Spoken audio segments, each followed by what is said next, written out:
Welcome back to Sip the Tally Films. I'm your host, Coach Evans, and today on our preseason power rankings, we're going to be doing team number 11.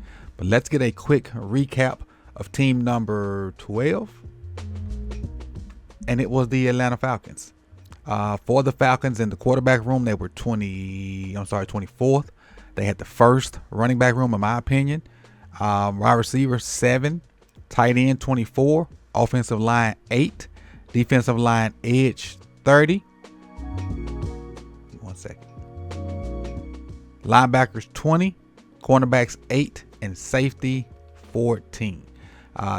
Falcons had 15.11111, and that put them at the number 12 team. Let's take a look at our number 11 team. And they made a bunch of changes last year.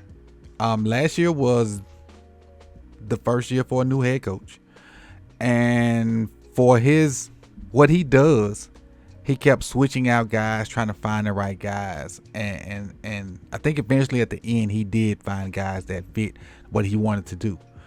But they made a lot of transition over the summer, some for the better, some for worse, and I think Mike Mack is just really trying to put his imprint on the team.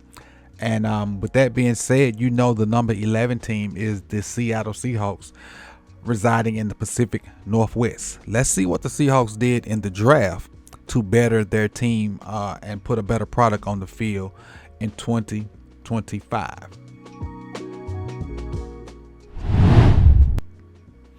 All right, so here are their draft picks for last year, or this season coming up. Gray Zabel, they took at offensive tackle from North Dakota State, and I understand why. Then they came back and picked safety Nick Imawari from South Carolina, who was a draft favorite for a bunch of people. One of my favorite picks of the entire draft, Elijah Rojo, the tight end from Miami.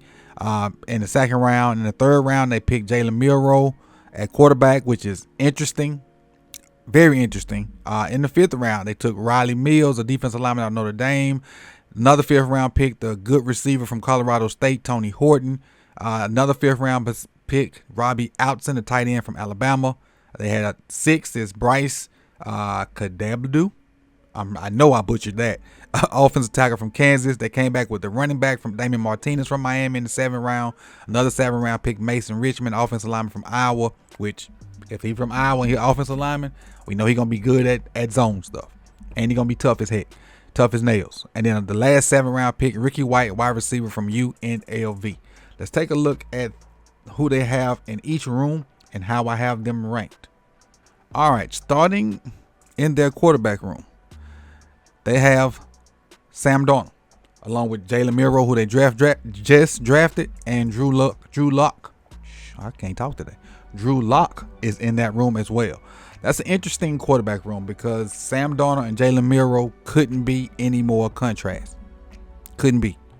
But I like it for the future of Jalen Milroe. I do. He get his passing stuff down, and with that athleticism and speed and the way he run the ball, man, hey, could be nice up there in Seattle in the future. Let's go to the running back room. Kenneth Walker, Zach Charbonnet, and I call him Chardonnay. Kenny McIntosh, and they drafted Damian Martinez. That's a pretty good 1-2 punch between Walker and Charbonnet. That's not a bad duo to throw at people from week to week. And if one of them goes down, then you got a main guy that can be a bell cow. I think both of those guys are bell cows, but in my opinion, in the NFL, you need 2 running backs. The season's too long now. You just got to have 2 running backs. Wide receiver room. This is transformation. DK out. Cooper Kupp in. JSN was already starting to put his imprint on the team. Tyler Lockett out as well. They got MVS in there. They got Tony Horton, who they drafted. Jake Bobo, who was not bad last year, is still there. Ricky White as well. And they got some other guys behind them that may pan out, but may not pan out as well. But the guys are Cooper Kupp, JSN, and MVS. They got to get it done. They do it. Cooper Cup's an aging Cooper Cup, not the same Cooper Cup we know from the Triple Crown a couple years ago. JSN is coming into his own, so he's going to be, in my opinion, the number one guy that the defensive focus on. And MVS will drop 8 passes, but then make the clutchest catch ever. That's just what he does. Tight end, Noah Fant. I like a Noah Fant. Noah Fant's been a favorite of mine, especially on the video game with that speed, but it hadn't translated into real football. And then you put Elijah Rojo in that room. I like that combination as well. Rojo will be a matchup nightmare for some folks, like Fant should be, but I think Rojo will be. Up front, and this is where they were not good. Charles Cross is finally coming to his own. Shout out Laura, Mississippi. They drafted Gray Zabel, who's probably going to start at guard. The center, guard, and other right tackle were mid at best. Mid at best. Let's see where I have them ranked. Quarterback, 27. I know Sam Darnold led Minnesota to a bunch of wins. I don't like him. I don't trust what Darnold gives you on a week-to-week basis. And then behind this O-line that's not very good, I think you're gonna see Milroe by the time the season over with. I just put it like that. Because with this bad O-line and he can't move like Milroe can, at least Milroe can make sugar out of you know what behind the bad O-line if he can get his throwing down. Running back, 5. Like I said, I like the running back room. The combination of Walker and Charbonnet there, that's pretty good. Wide receiver, 17. As much as Cooper Kupp is not the guy that won a Triple Crown a couple years ago, he's still a guy. MVS is clutch but not consistent, and then JSN is a certified animal on this team.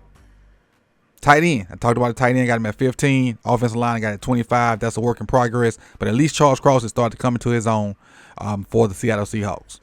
Let's go to the defensive side. Now, if you think any of these rankings are too high or too low in the comment section. But on the defensive side, they're a base 3-4 team in Mike McDonald's scheme. But nickel is what we're going to look at because that's what's going to be out there the most. And I always destroy this man's name. Nwosu, Dexter, DeMarcus Lawrence, Leonard Williams, Jaron Reed. Leonard Williams was ranked 98 on the top 100, and I think that was a travesty. This dude is freaking awesome. Big Cat is, and I put a video up on more Sip the Tally. This dude right here, if he the 98th best player in the NFL, something wrong. Something is wrong. But go to the linebackers. They just kept switching out linebackers, trying to find the right persons. They ended up with Ernest Jones and Tyrese Knight. That's gonna start for him this year. But I know from last year, Mike was cutting guys, picking up guys, and he traded for the season to get a linebacker in there. So hopefully he's found the right combination to do what he wants to do. But you go to the cornerback room and you got Tyreek Woolen, who had an amazing rookie season, has been okay since then. You got Witherspoon as well as another young cornerback, and then you got you brought in the veteran Griffin back to round out your 3 main corners. So that's not a bad cornerback room. That's with Reek and Witherspoon, and if Griffin can be a piece of what he used to be, you got a solid 3 cornerback room right there. Now the safety room. They transferred Kobe Bryant from corner to safety, and that really helped his career.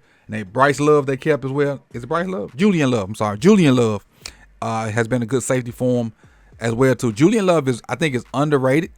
I think he's going to be one of the better safeties in the league this year. I would say Love's going to be a top 5 safety this year, especially if Mike deploys him how I think he'll deploy him. But let's look how I have him ranked.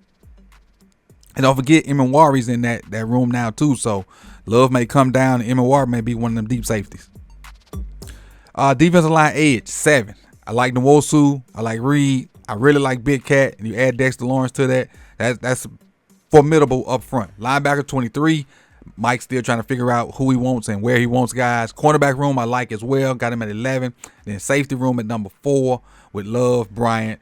Add Emanwari to that mix as well. But what I did, and right here's the time that you put either if any of these rankings are too high, too low defensively.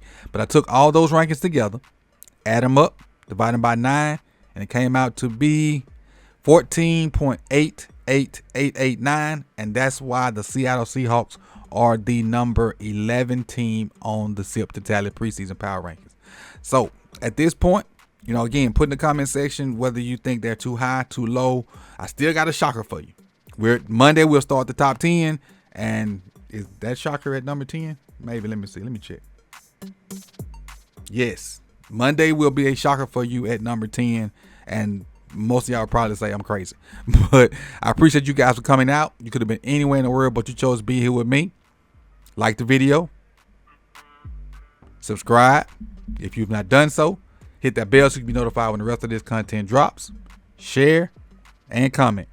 And I appreciate y'all, man. Enjoy y'all weekend. Hope y'all have a happy and productive weekend. Be blessed, y'all.